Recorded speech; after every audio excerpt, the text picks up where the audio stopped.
ಮೋದಿ ಮಾತಿನಲ್ಲಿ ಏನು ಸಂದೇಶ ಅಡಗಿರುತ್ತೆ? ಬಹಳ ಕುತೂಹಲ ಇದೆ. ಮತ್ತೆ ಪಾಕಿಸ್ತಾನಕ್ಕೆ ಏನಾದರೂ ಶಾಕ್ ಕಾದಿದೆಯಾ? ಯಾವ ರೀತಿ? ಅತಿ ದೊಡ್ಡ ಘೋಷಣೆ ಏನಾದರೂ ಮೋದಿ ಮಾಡ್ತಾರಾ? ಕಾರಣ ಅವ್ರು 8 ಗಂಟೆಗೆ ಬರ್ತಾರೆ ಭಾಷಣಕ್ಕೆ ದೇಶವನ್ನು ಉದ್ದೇಶಿಸಿ ಅಂತಂದಾಗ ಒಂದು ರೀತಿಯ ಕುತೂಹಲ ಎದ್ದು ಬಿಡುತ್ತೆ. ಪಾಕ್ ವಿರುದ್ಧ ರಣಕಹಳೆಯನ್ನ ಮೊಳಗಿಸ್ತಾರ. ಯಾಕೆ ಈ ಪ್ರಶ್ನೆಗಳು ಬರುತ್ತೆ ಅಂತಂದ್ರೆ, ಒಂದ್ ಕಡೆಗೆ ರಜೆಗೆ ಹೋಗಿರುವಂತ ಎಲ್ಲ ಸೈನಿಕರನ್ನ ವಾಪಸ್ ಕರೆಸ್ಕೊಳ್ತಾ ಇದ್ದಾರೆ. ಇನ್ನೊಂದು ಕಡೆಗೆ ಇವತ್ತು ಸೇನೆ ಅಧಿಕಾರಿಗಳು ಹಲವರು ಕೂತ್ಕೊಂಡು ಇವತ್ತು ಸುದ್ದಿಗೋಷ್ಠಿಯನ್ನು ಮಾಡಿ ಮಾತನಾಡಿದರು. DGMO ರಾಜೀವ್ ಘಾಯ್ ಅವರು, ಲೆಫ್ಟಿನೆಂಟ್ ಜನರಲ್, ಇನ್ನೊಂದು ಕಡೆಗೆ ಏರ್ ಮಾರ್ಷಲ್ AK ಭಾರತಿ ಅವರು, ಮೇಜರ್ ಜನರಲ್ SS ಶರ್ಮಾ ಅವರು, ವೈಸ್ ಅಡ್ಮಿರಲ್ AN ಪ್ರಮೋದ್ ಅವರು, ಇವರೆಲ್ಲರೂ ಕೂಡ ಕೂತ್ಕೊಂಡು ಇವತ್ತು ಮಾತನಾಡಿದರು. ಹಲವು ಪ್ರಶ್ನೆಗಳಿಗೆ ಉತ್ತರವನ್ನ ಕೂಡ ಕೊಟ್ಟರು. ನಾವು ಇನ್ನೊಂದು ರೀತಿಯಾಗಿ ರೆಡಿ ಅಂತಂದ್ರೆ ಆಪರೇಷನ್ಗೂ ನಾವು ರೆಡಿ ಇದ್ದೀವಿ, ಸನ್ನದ್ಧರಾಗಿದ್ದೀವಿ ಅಂತ ಹೇಳ್ತಾರೆ. ಹಾಗಾಗಿ ಯಾವ ರೀತಿಯಾದಂಥ ರಣಕಹಳೆಯನ್ನ ಮೊಳಗಿಸೋಕೆ ಈಗ ಮೋದಿಯವರು ಬರ್ತಾ ಇದ್ದಾರೆ. 8 ಗಂಟೆಗೆ ಏನು ಉದ್ದೇಶವನ್ನ ಇಟ್ಕೊಂಡು ಭಾಷಣವನ್ನ ಮಾಡ್ತಾರೆ? ಇವೆಲ್ಲವೂ ಕೂಡ ಕುತೂಹಲದಿಂದ ಇರುವಂಥ ಪ್ರಶ್ನೆಗಳಿಗೆ ಉತ್ತರ ಸಿಗುತ್ತಾ 8 ಗಂಟೆಗೆ ಅನ್ನುವಂಥದ್ದನ್ನು ಕಾದು ನೋಡಬೇಕಾಗಿದೆ. ಪಾಕ್ ಗುಂಡು ಹೊಡೆದ್ರೆ ಬೆಂಕಿ ಚೆಂಡು ಬೀಳುತ್ತೆ, ಖಡಕ್ ಸಂದೇಶವನ್ನು ಕೊಡುವಂಥ ಸಾಧ್ಯತೆಗಳು ಎಲ್ಲವೂ ಕೂಡ ಈಗಾಗಲೇ ಹೇಳಿ ಆಗಿದೆ. ಅದನ್ನು ಇನ್ನು ಒಂದು ಏನಾದರೂ ನಡೆದ್ರೆ ನಾವು ಅದನ್ನು ಯುದ್ಧ ಅಂತಲೇ ಕನ್ಸಿಡರ್ ಮಾಡ್ತೀವಿ ಅಂಥೇಳಿ. ಆದರೆ ಆ ಥರ ಕನ್ಸಿಡರ್ ಮಾಡಬೇಕು, ಬಟ್ ಹಿಂದೆಲ್ಲೂ ಕೂಡ ಆ ರೀತಿಯಾಗಿ ಕನ್ಸಿಡರ್ ಮಾಡಿರಲಿಲ್ಲ. ಆ ಕಡೆಗೆ ಬಂದ ತಕ್ಷಣ ಈ ಕಡೆಗೆ ಶಾಂತಿಯಿಂದ ಮಾತುಕತೆ ಒಪ್ಪಂದಗಳನ್ನು ಮಾಡ್ಕೊಳ್ಳೋದು, ತಕ್ಕ ಶಾಸ್ತಿಯನ್ನು ಕೊಡೋದು, ಉಗ್ರವಾದ ನಿಲ್ಲುವವರೆಗೂ ಕೂಡ ಸಿಂಧು ಒಪ್ಪಂದ ಸಸ್ಪೆಂಡ್ ಮಾಡುವಂಥ ಸಾಧ್ಯತೆ ಇದೆ. ನನ್ನ ಸಹೋದ್ಯೋಗಿ ಪವಿತ್ರ ಈಗ ನನ್ನ ಸಂಪರ್ಕಕ್ಕೆ ಸಿಗ್ತಾ ಇದ್ದಾರೆ, ಮೆಟ್ರೋ ಬ್ಯೂರೋ ಹೆಡ್. ಪವಿತ್ರ, ಈಗ ಬಹಳ ಕುತೂಹಲ ಕೆರಳಿಸ್ತಾ ಇರುವಂಥದ್ದು ಪ್ರಧಾನಿ ನರೇಂದ್ರ ಮೋದಿ ಅವರ ಭಾಷಣ. ಯಾಕೆ ಅಂತಂದ್ರೆ ಹಿಂದೆ ಬಂದಾಗಲೆಲ್ಲ ಒಂದಲ್ಲ ಒಂದು ಘೋಷಣೆಗಳನ್ನು ಅವರು ಮಾಡಿದ್ದಾರೆ. ಒಂದು ದೊಡ್ಡ ಶಾಕ್ ಅನ್ನು ಕೂಡ ಕೊಟ್ಟಿದ್ದಾರೆ. ನೋಟ್ ಬ್ಯಾನ್ ವಿಚಾರ ಆಗಿರ್ಬೋದು, ಕೊರೋನಾ ಸಂದರ್ಭದಲ್ಲಿ ಲಾಕ್ಡೌನ್ ವಿಚಾರದಲ್ಲೂ ಕೂಡ ಆಗಿರಬಹುದು. ಈಗ ಯಾವ ರೀತಿಯಾದಂಥ ನಿರೀಕ್ಷೆಯನ್ನ ದೇಶದ ಜನ ಇಟ್ಕೊಳ್ಬೇಕು ಪ್ರಧಾನಿ ನರೇಂದ್ರ ಮೋದಿ ಅವರ ಭಾಷಣ? ಅರುಣ್, 8 ಗಂಟೆಯಲ್ಲಿ ಪ್ರಧಾನಿಯವರು ದೇಶವನ್ನು ಉದ್ದೇಶಿಸಿ ಏನಾದರೂ ಭಾಷಣ ಮಾಡ್ತಾರೆ ಅಂದರೆ ಅವತ್ತು ಮಹತ್ವದ ವಿಚಾರ ಹೊರಬೀಳುತ್ತೆ ಅನ್ನುವಂಥದ್ದು ಬಹುತೇಕ ನಂಬಿಕೆ.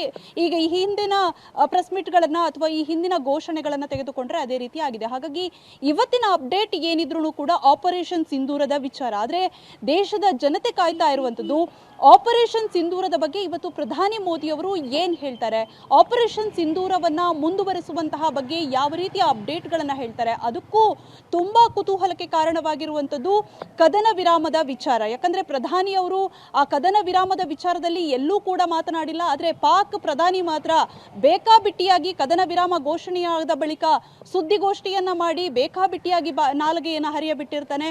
ನಮ್ಮದೇ ವಿಕ್ಟರಿ ಅನ್ನುವಂತಹ ರೀತಿಯಲ್ಲಿ ಅದನ್ನು ಬಿಂಬಿಸಲಾಗುತ್ತೆ.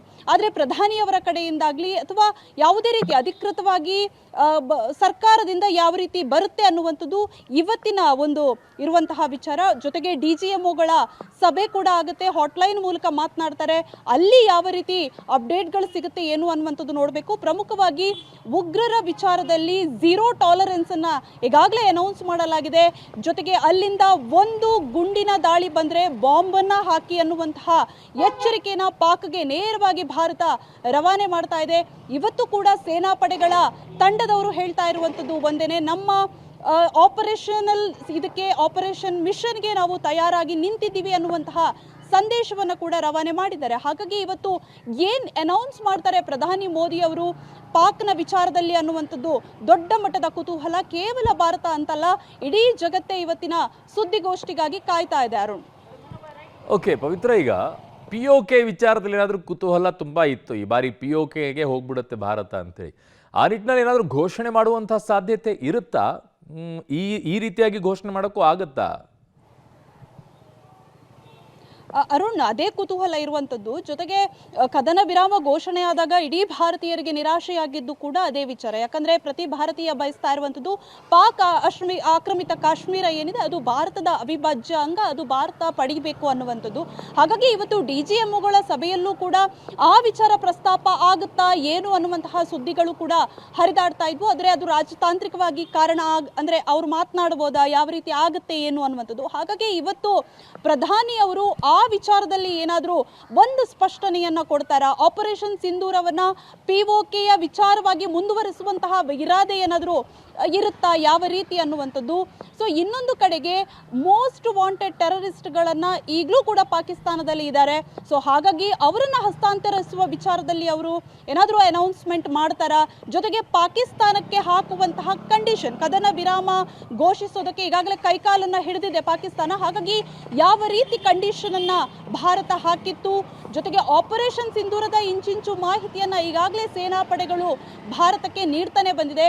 ಆದರೆ ಜನ ಈಗ ಬಯಸ್ತಾ ಇರುವಂಥದ್ದು POKಯ ವಿಚಾರದಲ್ಲಿ ಪ್ರಧಾನಿಯವರು ಏನಂತಾರೆ, ಉಗ್ರರನ್ನ ಹಸ್ತಾಂತರಿಸುವ ವಿಚಾರದಲ್ಲಿ ಏನಂತಾರೆ, ಪಹಲ್ಗಾಮ್ನಲ್ಲಿ ದುರಂತವನ್ನ ನಡೆಸಿರುವಂತಹ ಉಗ್ರರು ಇನ್ನೂ ತಲೆಮರೆಸಿಕೊಂಡಿದ್ದಾರೆ, ಅವರಿಗೆ ಕೊಡುವಂತಹ ತಕ್ಕ ಶಾಸ್ತ್ರೀಯ ಬಗ್ಗೆ ಏನ್ ಹೇಳ್ತಾರೆ, ಜೊತೆಗೆ ಪಾಕಿಸ್ತಾನವನ್ನ ಸಂಪೂರ್ಣವಾಗಿ ಭಯೋತ್ಪಾದನೆಯ ರಾಷ್ಟ್ರವನ್ನ ಸಂಪೂರ್ಣವಾಗಿ ನಿರ್ನಾಮ ಮಾಡುವಂಥದ್ದು, ಅಲ್ಲಿರುವಂತಹ ಭಯೋತ್ಪಾದನೆಯನ್ನ ಭಾರತಕ್ಕೆ ಕಂಟಕವಾಗಿರುವಂತಹ ಭಯೋತ್ಪಾದನೆಯನ್ನ ಹೊಡೆದು ಹಾಕುವಂತಹ ನಿಟ್ಟಿನಲ್ಲಿ ಯಾವ ರೀತಿ ಭಾರತ ಮುಂದಡಿ ಇಡುತ್ತೆ ಅನ್ನುವಂತಹ ಕುತೂಹಲ ಎಲ್ರಿಗೂ ಇದೆ. ಹಾಗಾಗಿ ಇವತ್ತು ದೊಡ್ಡ ಮಟ್ಟದ ಅನೌನ್ಸ್ಮೆಂಟ್ ಅನ್ನ ಏನ್ ಮಾಡ್ತಾರೆ ಅನ್ನುವಂಥದ್ದು. ಅರುಣ್. ಓಕೆ ಪವಿತ್ರ, ನಿಮ್ಮೆಲ್ಲ ಮಾಹಿತಿಗೆ ಧನ್ಯವಾದಗಳು.